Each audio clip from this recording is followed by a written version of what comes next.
ಎಲ್ಲರಿಗೂ ನಮಸ್ಕಾರ. ಕಳೆದ ವರ್ಷ ನಾವು ಮುಳಿಯ ವೆಂಕಟಕೃಷ್ಣಣ್ಣ ಮತ್ತು ವರ್ಮುಡಿ ಶಿವಪ್ರಸಾದ್ ಇವರ ವಿಚಾರಧಾರೆಗಳಿಂದ ಪ್ರೇರೇಪಿತರಾಗಿ ಅವರು ಅಳವಡಿಸಿದಂತಹ ಒಂದು ವಿನೂತನ ಸುಡುಮಣ್ಣನ್ನು ನಮ್ಮಲ್ಲಿ ಪ್ರಯೋಗಿಸಿ ಅದರಲ್ಲಿ ಸಂಪೂರ್ಣ ಯಶಸ್ಸನ್ನು ಪಡೆದಿದ್ದೇವೆ. ಒಂದು ವಿಶಿಷ್ಟ ರೀತಿಯ ಒಂದು ಸುಡುಮಣ್ಣು. ಆ ಸುಡುಮಣ್ಣಿನಿಂದ ಪ್ರಕೃತಿಗಾಗಲಿ ಪರಿಸರಕ್ಕೆ ಯಾರಿಗೂ ಏನು ತೊಂದರೆಯಾಗುವುದಿಲ್ಲ. ಹತ್ತಿರ ಸುತ್ತಮುತ್ತ ಮನೆಗಳಿದ್ದರೆ ಆ ಮನೆಗಳಿಗೂ ಕೂಡ ಯಾವುದೇ ತೊಂದರೆಯನ್ನು ಉಂಟು ಮಾಡಿದಂತಹ ಒಂದು ವಿಶಿಷ್ಟ ರೀತಿಯ ಒಂದು ಸುಡುಮಣ್ಣು. ಕಳೆದ ವರ್ಷ ಸುಡುಮಣ್ಣು ಇರಿಸಿ ಅದರಿಂದ ನಾವು ಸಾಕಷ್ಟು ಅನುಭವಗಳನ್ನು ಪಡೆದಿದ್ದೇವೆ. ಅಂದರೆ ಆ ಸುಡುಮಣ್ಣು ಅದು ತೆಂಗಿನ ಮರಗಳಿಗೆ ಮತ್ತು ಅಡಿಕೆ ಗಿಡಗಳಿಗೆ ಮತ್ತು ತರಕಾರಿ ಗಿಡಗಳಿಗೆ ಎಲ್ಲ ಬಹಳ ಉತ್ತಮ ರೀತಿಯಲ್ಲಿ ನೆರವಾಗ್ತದೆ. ಹಾಗೆ ಈ ವರ್ಷವೂ ಕೂಡ ಅಂಥದ್ದೇ ಸುಡುಮಣ್ಣನ್ನು ನಾವು ಈಗ ಇರಿಸಿ ಒಂದು ಸುಡುಮಣ್ಣು ಈಗ ಸಂಪೂರ್ಣ ಉರಿದು ಅದು ಗಿಡ ಮರಗಳಿಗೆ ಹಾಕಲು ಸಿದ್ಧವಾಗಿದೆ.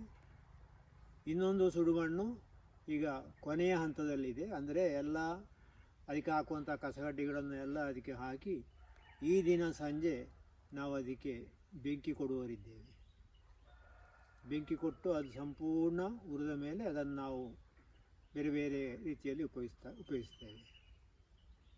ಈಗ ನಿಮ್ಮ ಮುಂದೆ ಕಾಣ್ತಾ ಇರುವಂಥದ್ದು ಈ ದಿನ ಸಂಜೆ ಬೆಂಕಿ ಕೊಡಲಿಕ್ಕೆ ಸಿದ್ಧವಾಗಿರುವಂತಹ ಸಾಕಷ್ಟು ದೊಡ್ಡ ಪ್ರಮಾಣದ ಸುಡುಮಣ್ಣಿನ ಕಚ್ಚಾ ವಸ್ತುಗಳ ರಾಶಿ.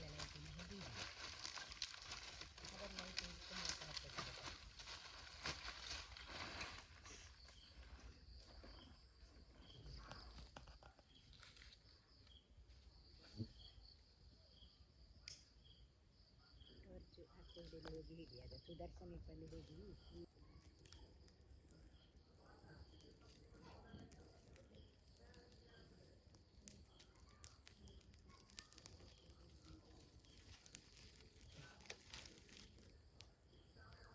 ಲೈಟು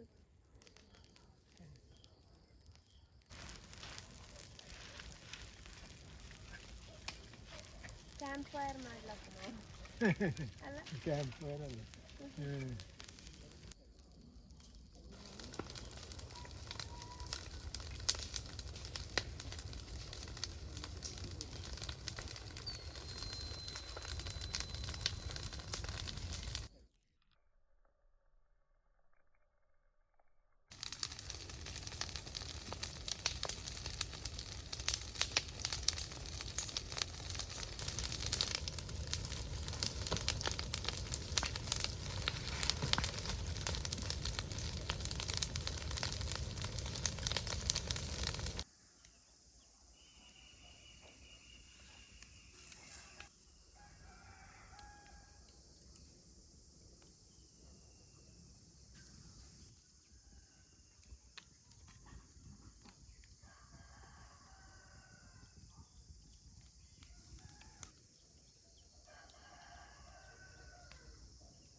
ನಮ್ಮ ವಿಶಿಷ್ಟವಾದ ಸುಡುಮಣ್ಣು ತಯಾರಿಸಲು ನಾವು ಹಂತ ಹಂತವಾಗಿ ಪೇರಿಸಿದಂತಹ ತ್ಯಾಜ್ಯಗಳ ರಾಶಿಗೆ ಮೊನ್ನೆ ಮಂಗಳವಾರ ನಾವು ಬೆಂಕಿ ಕೊಟ್ಟಿದ್ದೆವು. ಅದು ಉರಿದು ಬಹುತೇಕವಾಗಿ ಉರಿದಿದೆ. ಇನ್ನು ಸ್ವಲ್ಪ ಹೊಗೆ ಆಡುತ್ತಾ ಇದೆ. ಪ್ರಾಯಶಃ ಇನ್ನು ಒಂದು ವಾರದಲ್ಲಿ ಅದು ಸಂಪೂರ್ಣ ಉರಿದು ತಣ್ಣಗಾಗಬಹುದು ಅಂತ ಹೇಳುವ ನಿರೀಕ್ಷೆ ನಮ್ಮದು. ನಾವು ಸ್ವಲ್ಪವೂ ಕೂಡ ನೀರನ್ನು ಅದಕ್ಕೆ ಉಪಯೋಗಿಸಿಲ್ಲ. ಅಂದರೆ ಅದು ಉರಿಯುವಾಗ ಜಾಗ್ರತೆಗೋಸ್ಕರ ಸುತ್ತಮುತ್ತ ಆಗಲಿ ಎಲ್ಲಿಗೂ ನಾವು ನೀರು ಸಿಂಚನ ಮಾಡಲೇ ಇಲ್ಲ. ಅದರ ಪಾಡಿಗೆ ಅದು ನಿಧಾನವಾಗಿ ಉರಿದು ಈಗ ತಣ್ಣಗಾಗ್ತಾ ಇದೆ. ಮಧ್ಯದಲ್ಲಿ ಸ್ವಲ್ಪ ಹೊಗೆ ಆಡ್ತಾ ಇದೆ. ಬಹುಶಃ ಒಂದು ವಾರದಲ್ಲಿ ಸಂಪೂರ್ಣ ಉರಿದು ತಣ್ಣಗಾಗಬಹುದು ಅಂತ ಹೇಳುವ ಅಂದಾಜು ನಮ್ಮದು.